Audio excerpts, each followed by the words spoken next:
Sige mga mahal kong Amerikano, hindi ito ang panahon para maging kampante. Dahil paparating na sila at sinabi na nila kung ano ang gusto nilang gawin. At kailangang makialam ang mga Amerikano-Muslim at baguhin ang ugnayang iyon. Pero hindi natin magagawa iyon sa pamamagitan lang ng pagkilos sa lansangan. Kailangan nating naroon sa loob ng Kongreso. Kailangan nating naroon sa mga newsroom. Kailangan nating naroon sa mga silid-aralan. Kailangan nating mapabilang sa mga libro. At kailangan nating naroon sa mga korte at sa paghusga ng publiko. Para magawa yon, kailangan nating maging organisado at kailangan nating maging magaling magplano. Dahil ito talaga ang diwa ng ating pananampalataya. Kailangan nilang maging magaling magplano. Kailangan nilang nasa lahat ng dako. Kailangan nilang nasa media. Kailangan nilang nasa mga posisyong politikal. Kailangan nilang nasa lahat ng dako. At kailangan nilang maging magaling magplano. Anong plano nila? Sinasabi nila sa'yo kung ano ang plano nila. Nang unang mahalal kami ni Ilhan, alam mo, may ilang tao na nagsasabi, alam mo, gusto naming mas maraming Muslim ang mahalal. Kaya siguro, alam mo, huwag masyadong maging hayag. Alam ko, sinusubukan kong maging mahinahon. Huwag masyadong hayag. Huwag masyadong hayag. Pero hindi nila mapigil ang kayabangan nila. Hindi nila kayang pigilan yon. At napansin niya, simula nang mahalal kami noong 2019, 200 Muslim na ang nahalal sa buong bansa. Wow. Kaya pag-isipan natin yun sandali, eto ba ang kamanghamanghang kilusan? Alam kong naging bahagi lang kami nito. Hindi kami ang dahilan. Pero bahagi kami na isang kilusan. At sila ay mahusay na organisado. Amerika, sige, kung ayaw natin ipatupad nila ang sekularismo, kaya ano ang gusto nating ipatupad nila? Sinasabi nila na ang Amerika ngayon, sige, kulang pa ang mga Muslim doon para maipatupad ang Islam. Pero ngayon, ito ang hamon sa atin bilang mga dua, bilang mga intelektual, bilang mga akademiko na magbigay ng mga solusyon batay sa mga pagpapahalagang Islamiko. Pero sa ikalawang antas, hindi para sabihan sila na palitan ang sekularismo ng Islam. Hindi iyon gagana. Oo. Ipinapakita ang Islam bilang isang alternatibo sa antas ng sibilisasyon. Alternatibo sa sibilisasyong kanluranin. At sinasabi nila, huwag mo sabihin sa kanila ang ekstremong aspeto ng Islam. Pumunta ka sa ikalawang antas. Halimbawa, huwag mo sabihin sa kanila na maaari mong saktan ang iyong mga asawa. Maaari mong batuhin ang mga nangangalunya. Maaari mong itapon ang mga homoseksual mula sa bubong. Maaari mong patayin ang mga tumalikod sa Islam. Ipakita mo lang ang mas banayad na bersyon niyan. Yung pakalawang antas. O, tingnan mo, ang Sharia ay nangangahulog ang batas. Wala namang ibig sabihin yon. Tingnan mo, may OnlyFans kayo. Maraming bakla at transgender kahit saan. May solusyon ang Islam dyan. Pero wag mong ibigay ang buong solusyon. Sabihin mo lang na, may solusyon kami dyan. Hindi sana nabubulok sa kababuyan ng lipunan ninyo. Hindi sana nabubulok sa kababuyan ng lipunan ninyo. Kung hahayaan ninyo ang Islam ang mamuno sa inyong sibilisasyon. Sinasabi nila sa inyo, hindi galing sa akin ang mga salitang yan. Kailangan natin ng ibang paraan ng pagharap sa henerasyong ito sa totoo lang sa buong mundo. Sinusubukan ninyong makapasok sa mga mahalagang posisyon kung saan kayo ang nakakaimpluwensya sa mga desisyon. Oo, sa paggawa ng desisyon. Ibig sabihin, nasa sentro ka ng kapangyarihan. Kung tayo man, anuman ang gawin natin at hindi tayo maimpluwensya, hindi natin kayang impluwensyahan kung paano pinapatakbo ang politika. Hindi natin naiimpluwensyahan ang mga proseso ng paggawa ng desisyon. Alam natin na kung gagawin natin ito mula 0 hanggang 100, sasabihin ng mga tao, hindi tayo magkakaroon ng ganitong klase. Tingnan mo ang Afghanistan, tingnan mo ang ibang mga lugar, at naiintindihan ng mga tao na hindi sila basta-basta makakapunta mula 0 hanggang 100 sa isang iglap. Halimbawa, isang Muslim na partido, isang Islamikong partido, pumasok at nagsimulang magpatupad ng mga pagbabago. Alam mo, gusto naming siguraduhin na walang binibentang alak. Kaya pwede ba pansamantala? Kasi ito ang punto. At hindi lang ito tungkol sa alak, pati musika rin sa totoo lang. Anumang uri ng ginagawa natin, hindi ito para palitan ang Sharia ni Allah. Hindi. Isa itong programa para sa kalaunan ay maipatupad ang Sharia. Tama ba? Tama ba? Isa itong programa para sa kalaunan ay maipatupad ang Sharia. Hindi tayo pwedeng basta-basta sumugod, magtatag ng partidong pampulitikang Islamiko at sabihing, oy, walang alak, walang musika, walang sayawan, walang bakla, wala. Hindi. Bawal sa mga Kristiyano. Bawal magtayo ng bahay ang mga Kristiyano. Walang bagong simbahan, walang sinagoga. Lahat ng yan ay bahagi ng Sharia. At dalawang salita ang dapat katakutan ng bawat kanluranin, jihad at Sharia. Ang dalawang bagay na ito ang kinatatakutan mo, at hindi ito itinatago ng mga Muslim. Narinig mo mismo ang mga eskular na Muslim na nagsasabing may plano sila. Kailangan nilang mapunta sa kapangyarihan. Kailangan nilang makaimpluwensya sa mga desisyon. Yan ang unang bahagi. Ang UKI, may 25 na mga MP At mahigit 250 na mga konsehal. Hindi, pasensya na. Tumingin ako sa ibang direksyon. Dave, pasensya na, wag mo akong i-quote dyan. Sobrang taas na bilang. Hindi ko maalala agad pero napakalaki talaga. At iyan mismo ang nangyayari sa Amerika. Simula nang sumali sina Rashid Tlaib at Ilhan Omar, mahigit 200 na Muslim na ang nahalal. Pero hulaan mo kung ano. Wala pa yon. Hindi pa nga yan panimula dahil ngayon, ipinapakilala na nila ang kanilang mga matitinding Islamistang politiko. At ang tinutukoy ko ay si Abdul Al-Sayed. Sila ay agresibo at hindi kanila nirerespeto. Hindi galing sa akin ang mga salitang yan. Lahat ng iparirinig ko sa'yo, manggagaling mismo sa kanila. Kailangan natin ng mga demokrata may tapang na harapin ang mga makapangyarihan sa sarili nating partido, bukod pa kay Trump at sa kanyang mga tauhan. Una nilang sasakupin ng Democratic Party, ang mga demokrata, ang mga makatuwirang demokratang nasa gitnang kaliwa. Kailangan nilang magising. Malapit na nilang mawala ang kanilang partidong pampolitika sa mga komunista at Islamista. At saan na ba natin nakita ang ganitong pangyayari dati? Sa Iran at Lebanon. Ito ay parang paggaya lang kay Barack Obama. Hindi tayo sumusuko. Hindi tayo sumusuko. Sa buong paggalang, kapag sila'y bumaba ng antas, hindi tayo nagpapakape. Dinadala natin sila sa putikan at sinasakal Kaya natin sila pinapasok hanggang niya ang mawalan ng karahasan malaya. sa politika ng US. Kung ang kapo-senador ay bumaba ng antas, bubugbugin niya siya ng husto. Sasakalin niya siya hanggang mawalan ng malay. Kilala ko ang ganitong pag-iisip. Ang mga Amerikano o mga taga-kanluran sa pangkalahatan ay naging sibilisado na ng matagal na panahon. Hindi nila dinadala ang karahasan sa politika. Pero ang mga Muslim, ginagawa nila. At alam natin na marahas sila. Alam natin na palagi silang nakikipaglaban. Tingnan mo ang lahat ng minorya na nakatira sa mga bansang Muslim. Palagi nilang binubugbog ang mga iyon. Kung hindi sila nakikipaglaban sa kanila, sila naman ang nag-aaway. Ganiyan talaga ang Islam dahil hinihingi nito ang lubos na dominasyon at pagpapasakop ng lahat ng nilalang. At sinasabi nila sa'yo na galit sila sa'yo. Kapag may pangalan na katulad ng akin at pumapasok ka sa paaralan, siguradong makakaranas ka ng pamumuli. Ang totoo, hindi ko lang talaga pinapansin ang mabuli. Hindi sulit pag-asayahan ng panahon. Pero ganito kasi, isa sa pinakamalaking frustrations ko ay yung palaging inaakala ng iba na dapat may koneksyon ako sa kung anong masamang grupo based lang sa katotohanan pinili kong manalagin sa isang partikular na paraan. Ito ay parang tahimik na tungkulin na ginagamit para itaas ang kapangyarihan na may kinalaman lahat sa konteksto. Ngayon, ganito kasi. Ang mas nakakainis para sa akin ay hindi yung hayagang rasismo ng ilang tao, kundi ang mas nakakainis pa ay sa mga salita ni Martin Luther. King. Sa totoo lang, sa mga salita niya, ang rasismo ay kung sasabihin kong ayaw kong magkaroon ng Sharia, ay kung dumami pa ang Islam sa bansa ko. Rasismo na raw yon. Ganun lang yon. Wala namang nagsabi tungkol sa lahi niya, sa itsura ng mukha niya, o sa kulay ng balat niya. Wala namang nagsabi tungkol doon. Ang meron lang tayong pagtutol sa mga plano nila para sa Amerika na may kasamang Sharia at rasismo na raw yon. Ang bagay na yan, isa sa pinakamapangnanig na aspeto ay hindi kapag nagsalita ang masasamang tao, kundi kapag ang mabubuting tao ay nabigo ang salita. At ang hindi ko narinig ay ang mga Republikano sa panel na ito na malinaw at mabilis na kinokondena ang ganito uri ng Islamophobia, ang ganito uri ng rasismo sa konteksto tama Na gusto nila kakawanin ng isang estado na may pinakamataas na bilang ng Muslim Americans per capita sa bansa. Ngayon, maaaring wala kang Muslim, pero sasabihin ko sa'yo, sigurado galit sa'yo ang mga Muslim. Sige, 3 Amerikano sa bansa. Ngayon, maaaring hindi mo kinamumuhian ang mga Muslim, pero sasabihin ko sa'yo, sigurado galit sa'yo ang mga Muslim. Galit sila sa'yo. Kung magsasalita ka laban sa kanilang kasuklam-suklam na relihiyon at Sharia at Jihad, di galit kami sa'yo. Yun lang. Simple lang ang mensahe. Galit kami sa'yo. Sasakal namin tayo.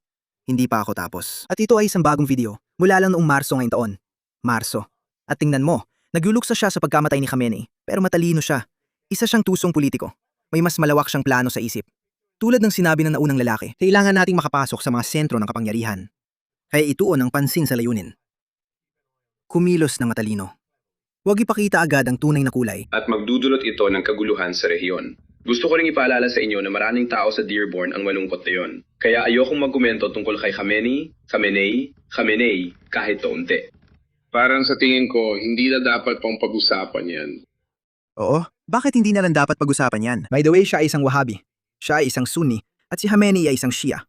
Magkaaway sila. Maglalaban-laban sila kung wala ang Amerika o ang kanluran sa gitna. Pero ngayon, nagsasama-sama na sila. At tingnan mo, sinasabi niya ito ng hayagan.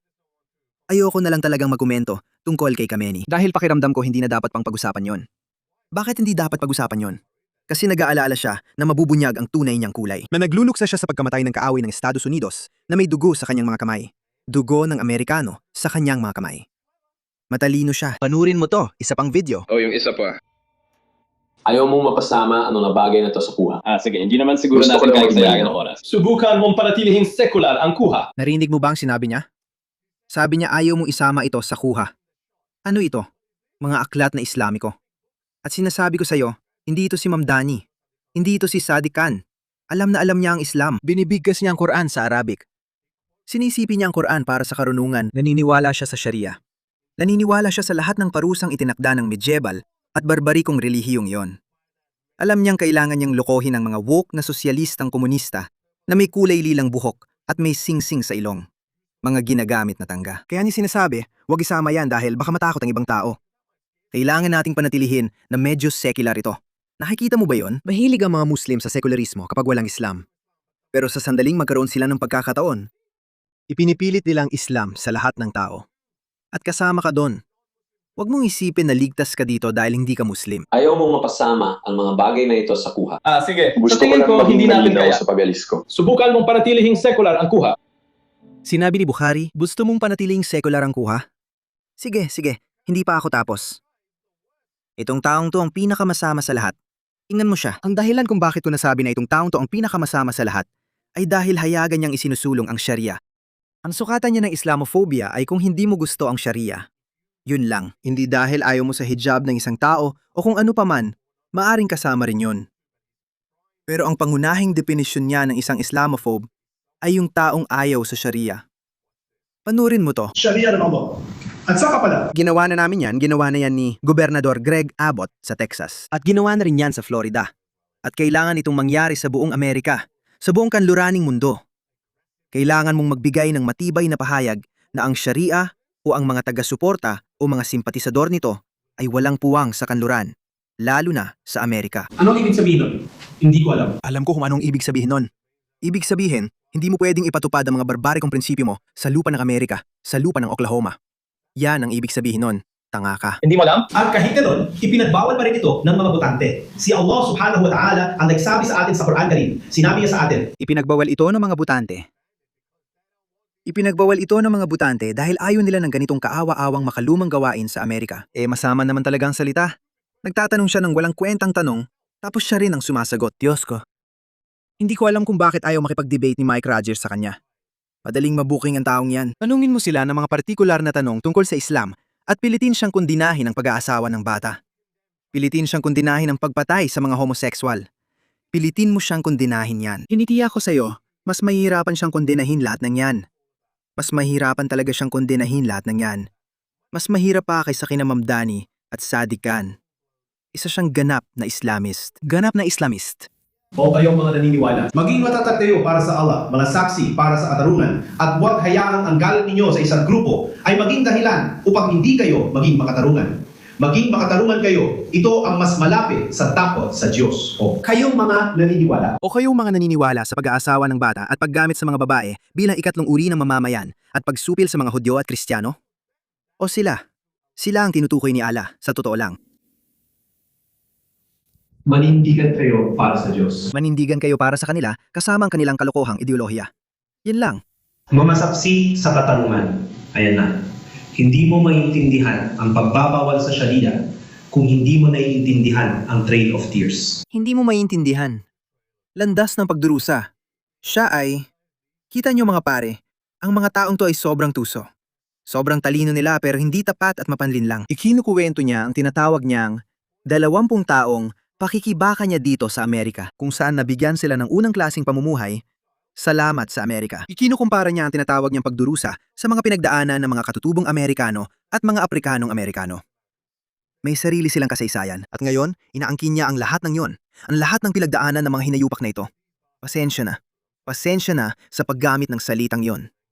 Nagagalit lang talaga ako. Tingnan mo ang bakang ito. Tingnan mo ang basurang tao na ito. Binigyan siya ng pagkakataong tumakbo sa posisyon sa gobyerno. At ikinukumpara niya yon sa pinagdaanan ng mga taong nagdusa sa Trail of Tears. Ang sapilit ang paglilipat. Ikinukumpara niya yang doon mga pare. Wala nang solusyon. Hindi tayo maaring mamuhay kasama ng mga taong ito. Hindi ka maaring mamuhay kasama ng mga taong ito. Palaging sinasabi ng mga Muslim yan. Ilang beses na nilang sinabi yan noon. Nangyari ang paghahati ng India dahil sinabi ng mga Muslim na hindi sila pwedeng mabuhay kasamang mga Hindu. Wala pang 10 taon, magkakaroon na ng mga kilusang separatistang Islamista sa Europa. May buong military plan pa nga ang Pransya kung ano ang gagawin sakaling mag-demand ang mga Muslim ng hiwalay na bansa sa loob ng Pransya. May kumplitong plano na sila. May buong military plan sila kung mangyari yon. Lagi at laging pipilitin nilang supili ng iba. Hindi nila naiintindihan ang ibig sabihin ng pagpaparaya. Kaya nakakalungkot talaga na ang mga demokratiko. Aladi silang naluloko. Kaya hindi ako naniniwala na ito ay dahil sa awa at pagmamahal sa kapwa nila. Alam nila kung sino ang mga taong ito. Alam nila kung ano ang pagkatao ng mga ito. Bernie Sanders. Tanga ka. Hindi mo ba alam to? Hindi niya pinapanood ang mga ganito. Ginagawa nila ito dahil nagsasanipuwersa sila. At nangyari na ito ng maraming beses sa kasaysayan.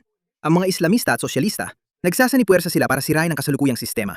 Pagkatapos noon, sila naman ang naglalaban kung sino ang mananalo. Ang mananalo, sa kanya ang lahat. Yan ang ginagawa nila. Pero hindi tayo maghihintay pa para malaman yon dahil kailangan nating wasakin ang alyansang ito ngayon. Ngayon na. Hindi mo maiintindihan ang mga pagsisikap na alisin ang mga Amerikanong Muslim kung hindi mo naunawaan ang Tulsa Massacre. Hindi mo maiintindihan. Ang mga hamon na kinakaharap natin ngayon kung hindi mo naunawaan ang white supremacy. Tawagin mo itong white supremacy. Tinatawag namin itong Islamist supremacy. Ang Tulsa Massacre, ang Trail of Tears, walang kinalaman sa mga Muslim. Sinira ng mga Muslim ang mga katutubong kultura saan man sila sumakop. Nasaan na ang mga Efesyo? Nasaan na ang mga sinaunang Persyano? Mga Hindu lang ang nakaligtas. Mga Hindu lang ang nakaligtas. Dati namang Kristiyano ang Turkey, Constantinople. Anong nangyari rito? Bumagsak sa ilalim ng Islam. Pumunta sila sa Espanya.